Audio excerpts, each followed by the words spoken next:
pollution, they're all sort of interconnected, you know, like the ocean sucks out CO2 from the atmosphere, just like trees, but then that harms the water, etc. So with my advocacy, I really sort of wanted to hit everything in one go. So with action, it's all about taking action. It's probably one of the most important aspects, because if we don't do anything, if we don't speak up, if we don't enact change, then it will only continue to get worse. Care is a really special one, because care is all about loving the environment and connecting with nature.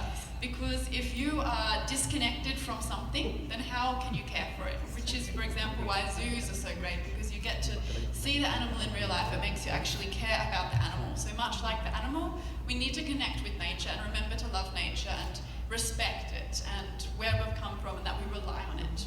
And then education is the last one. And education is knowing what the consequences of our actions might be, knowing what the possibilities are, and knowing also how we have come to be here. And it is only by using all three of them in conjunction that we can make sustainable and substantial work towards the climate change efforts. Follow-up question. What is the treatment of your organization in Sydney? What is as in how do they treat me or how I treat them? The treatment. Oh, the treatment? They've been great. They've been very supportive, you know. They did everything they could to send me over here so that I could train with Pro Media early, which I'm very, very grateful for. And so yeah, I know that they have my back and they just want the best for me. Next question is for Jay Patel. Hello, Sheridan. Hi, I'm Jay Patel from Malaya Business Insight. Okay. Thank you very much. You like many pageant fans say you look like Taylor Swift, and it just so happened that your chosen fauna is the swift parrot, the fastest parrot in the world, the fastest flying parrot in the world. So, could you tell me about more of why you chose the swift parrot, and at the same time the other fauna or other species in Australia that are also endangered? Absolutely, thank you very much. Well, yes, good job pointing out that I did pick the swift parrot as my fauna, and this was on purpose due to my resemblance to Taylor Swift. Really, yes, I did pick it because of that. But that's not the only reason. The main reason is that they are very, very, very critically endangered. In fact, I've got a swift parrot on my pin right here, which I got from a little local shop in Tasmania, which is where they're based. And the swift parrots are critically endangered. There's only about 750 left, and there's sort of no big government plans at the moment to really help them, and they could become extinct within the next 10 years, so the timing is crucial. And then it sort of lined up perfectly, because I'm like, okay, if people remember that I look like Taylor Swift, hopefully they'll remember my fauna, the swift parrot. So I wanted to create that connection so that people would remember it, so that we could spread the word about this bird, because it is only with lots and lots of voices speaking up that we might be able to protect this little guy. Alright, and just to set the record straight, do you love Taylor Swift? She is my favorite artist. Can you sing? Unfortunately, you know, Taylor Swift has sort of ahead of me with years of training, but I will be singing for my talent, so stay tuned for that. Sheridan, I have one more question. Absolutely. With so much ahead of you, with so much that you've been doing, you are a double degree, you're pursuing 2 degrees actually. So my question is, who is Sheridan 10 years from now? 10 years from now, you know, if we're speaking ambitiously, Prime Minister of Australia. Thank you. But no, seriously, I would, after I finish my degree, so I've still got 2 more years of full-time study to go, which I'm very excited to get back to also. I do want to get into politics basically straight away, because time is of the essence for climate change, which is also why I'm doing This Earth right now, right here, because this door of opportunity opened up to me, and end, I'm like, this is excellent, this is exactly on my life path, I'm gonna grab it by the horns and run, because you just can't, maybe 50 years ago we could have spent more time to try and fix it, but now we really must take action. And so 10 years from now, hopefully, I'll be Prime Minister of Australia. I would have enacted excellent environmental legislation so that Australia is on track to meeting all of its international obligations, and hopefully this would have influenced other countries to do the same.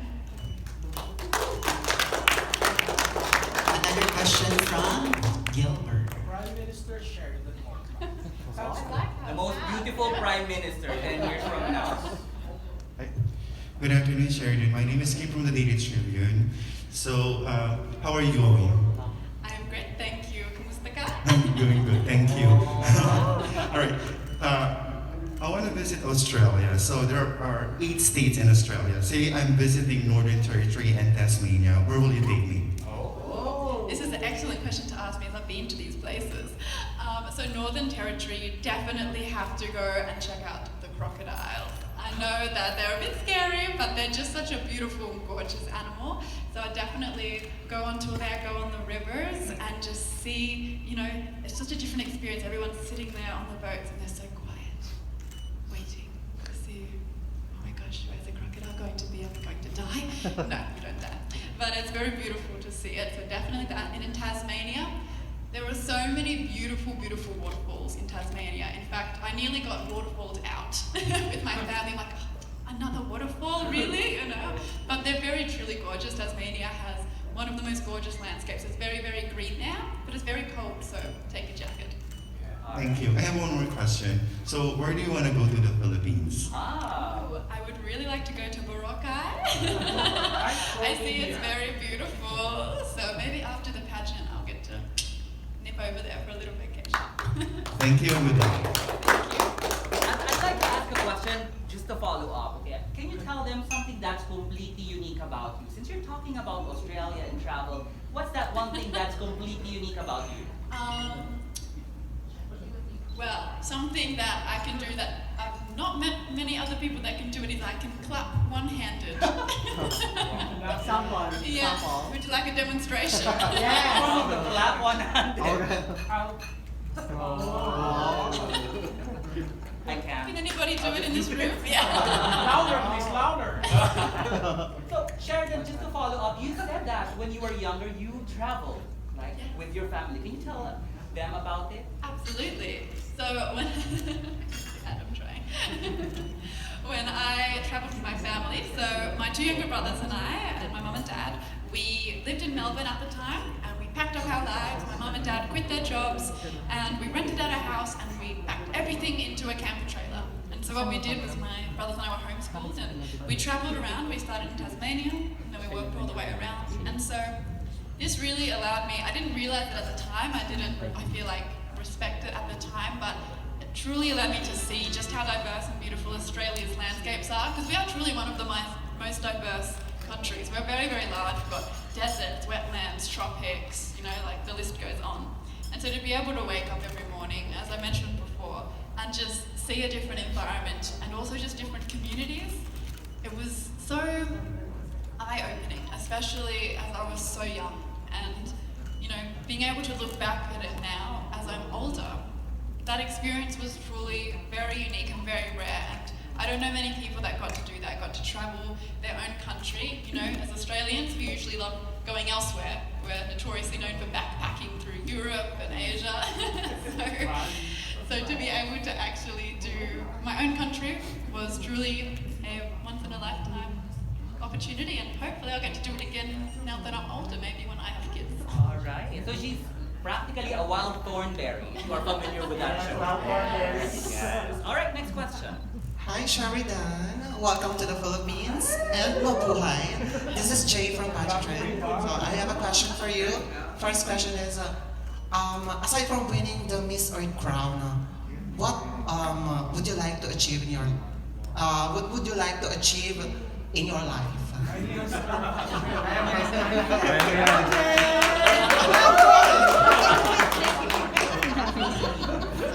Thank you very much for your question. So after winning Miss Earth 2022, I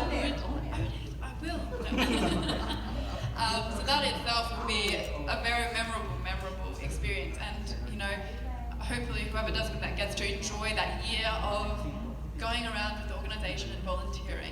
And so after that, I would like to finish my degree, graduate, start, going into hopefully local politics, but firstly starting with my community and, continuing to volunteer there and, get more involved. After I study, I'll have more time, so get more involved with the wildlife rescue organisation, which I'm with at the moment, called Wires. And so really, they're always looking for more people, especially if climate change keeps getting worse and we'll have more fires, which is something that seriously wipes out a lot of our fauna. And then after that, again, Prime Minister, and I just don't know if you can top that. Thank you. All right, another follow-up question. If you were going to create a slogan of Miss Earth relating to this year's theme, what would it be and why? If I was to make a what? A slogan. Slogan. Oh, a slogan for this year's theme.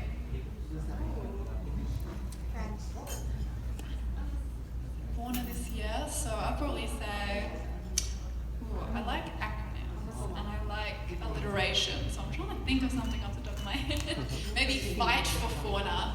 Fight for Fauna 2022. A slogan in a few seconds, guys. My political campaign would be great, right? Go ahead. Hello, good afternoon, Sheridan. I am Tita Lavinia of Titas of Pageantry. And you have a lot of fans on our page. You have a lot of fans in this live. So they've been, of course, saying that you look like Taylor Swift. I've been taking your videos on this angle so people really understand you look like Taylor Swift. But my question for you is this. Recently, there have been a number of environmental activists who have gone on rounds at galleries and museums, throwing away like soups or like tomato sauce on very expensive paintings. How do you feel about this? Because there are groups who say that things have to be done, but to the extreme, while others are saying these are mere vandals. Where are we when it comes to bringing our message out there for the environment? Thank you very much. And that's a very topical question. I remember watching that and being like, what is going on? But my opinions of it is, we've got to be careful with big things like that and stints like that because sometimes, it's not actually the environmental activists that it's coming from, it's somebody else that might be trying to make it look bad.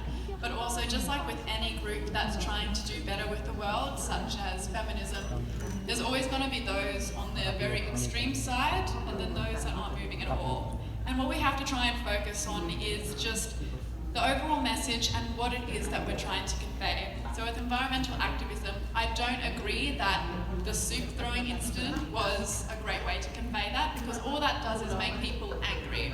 What we need to do is just show them already the destruction that's happening in the environment and let them get angry at that because that is what they should be focusing on. Throwing things at a painting of flowers or a painting isn't getting the message across. We just need to show videos, we need to show the destruction that is happening because that should get people mad enough and that should light a fire under our bellies. If I may, I have another question. So you're coming here, you're one of the earliest girls to arrive. You mentioned that you arrived around the 28th or the 29th. So I'm not so sure if you have checked the news, checked social media, but the Philippines is actually under immense amount of stress right after the strong typhoon that hit us. It's all over the news. A lot of areas in the Philippines are still underwater. How do you feel about this? I mean, you're competing at Miss Earth. This is the perfect platform to talk about the environment. And you are in the Philippines. You're seeing firsthand how it affects us. How do you feel about this?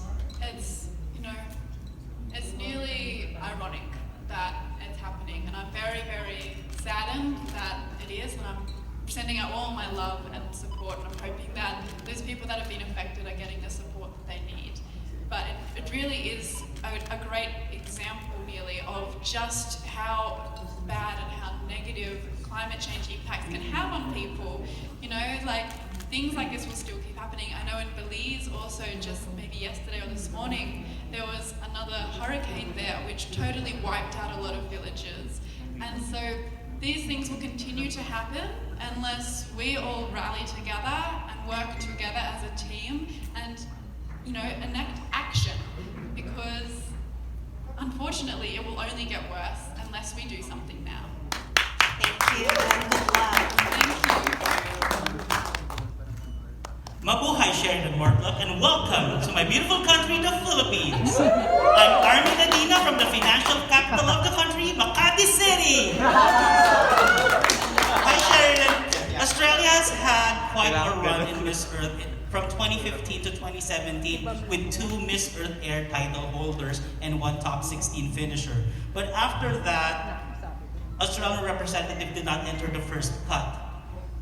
Will you break that? Well, they say third time's the charm, right? So, third time the charm for Miss Earth Australia, third time the charm for Miss Earth International. Okay, were you able to speak with the former title holders?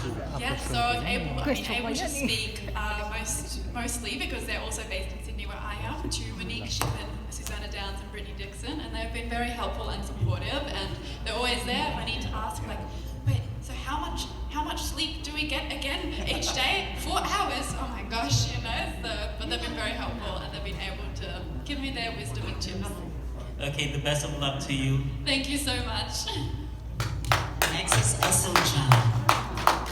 Esel John, Pageant Fanatics. Hi, Sheridan. I just want to ask, you're surrounded with Filipinos. Will you be dressed by Filipino designer? I will be dressed by a Filipino designer, but I won't let you know anything else, yeah. But thank you. You know, there's so much talent here, so gotta tap into it. Thank you. Arvin Cabachete. Hi, mate. Good afternoon. I love it. Good day, mate. Good day, mate. So, my question is, who is your favorite Miss Earth and why?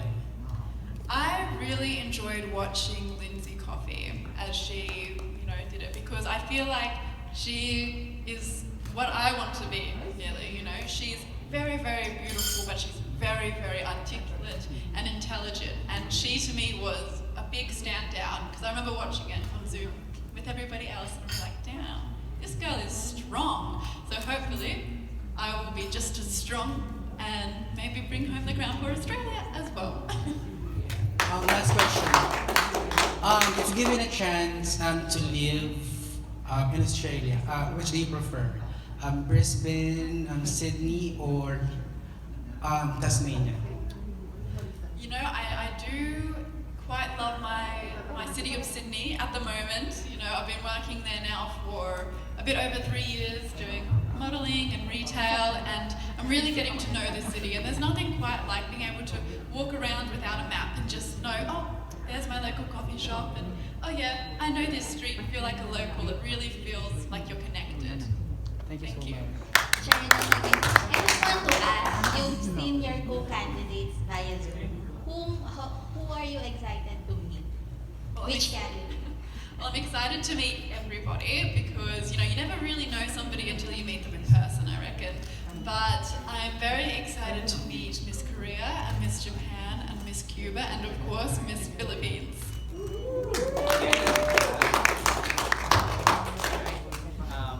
Next question. Here. Hi, Sheridan. My question for you is, my name is Ferdinand from Eventology. My question for you is, what has been the significant project that you have done since winning Miss Earth Australia that is for the environment? Thank you very much. Well, unfortunately, I only had about a month and a half, but in that time, I was lucky enough to organise a meet with WIRES, who again is the Rescue Wildlife Volunteer Organisation in New South Wales. And what I got to do is I got to go to one of their koala rehabilitation sectors in Western Sydney, and we got to meet a koala there called Molly, who was very, very sick with chlamydia when they found her, and chlamydia is a really big disease in the koala population. And so what I've done is I've filmed a video with Morgan, who was Wise volunteer, and Molly. And hopefully Miss Earth will be releasing that very soon, as it's one of my eco posts. But I've also got an extended cut. So after you watch the 45-second video, please watch my video on my Instagram page, as I'll have a call to action there, because even though the swift parrot is my fauna and I'm very passionate about it, our koalas are just such an iconic animal that we really need international pressure